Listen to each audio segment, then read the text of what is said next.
Komisi Pemberantasan Korupsi KPK akhirnya menahan Menteri ESDM Jero Wacik terkait kasus dugaan penyalahgunaan wewenang dalam kapasitasnya sebagai Menteri Kebudayaan dan Pariwisata periode 2008 sampai 2011 dan Menteri ESDM tahun 2011 sampai 2013. Penahanan dilakukan usai politisi Partai Demokrat itu menjalani pemeriksaan.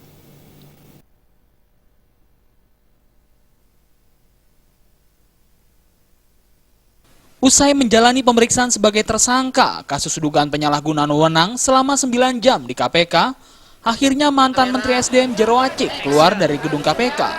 Namun saat keluar, Jero sudah mengenakan rompi tahanan KPK. KPK menahan politisi Partai Demokrat itu di rumah tahanan kelas 1 Cipinang, Jakarta Timur, selama 20 hari ke depan. Jero mengaku menolak menandatangani surat penahanan karena dirinya merasa sudah kooperatif dan tidak melarikan diri dalam menjalani proses hukumnya ini. Jero merasa tidak diperlakukan dengan adil. Karena itu ia meminta Presiden Jokowi, Wakil Presiden Yusuf Kala, dan mantan Presiden SBY untuk membantunya.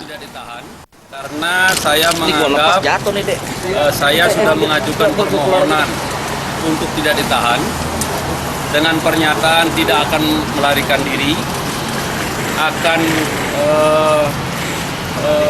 kooperatif, tidak akan menghilangkan barang bukti, dan tidak akan mengulangi perbuatan saya. Saya sudah ajukan tadi pagi, ya. Kemudian ternyata saya ditahan. Saya tidak bisa apa-apa, memang.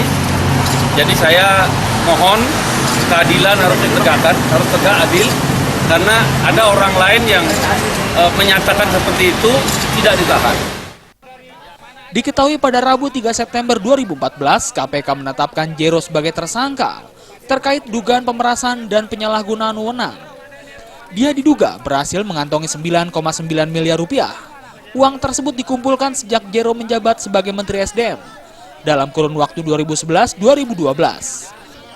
Dalam perkembangannya, KPK kembali menetapkan Jero sebagai tersangka dalam dugaan tindak pidana korupsi di Kementerian Kebudayaan dan Pariwisata.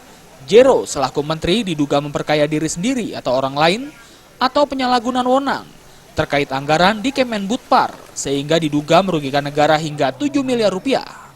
Dari Jakarta, Deta Permana melapor.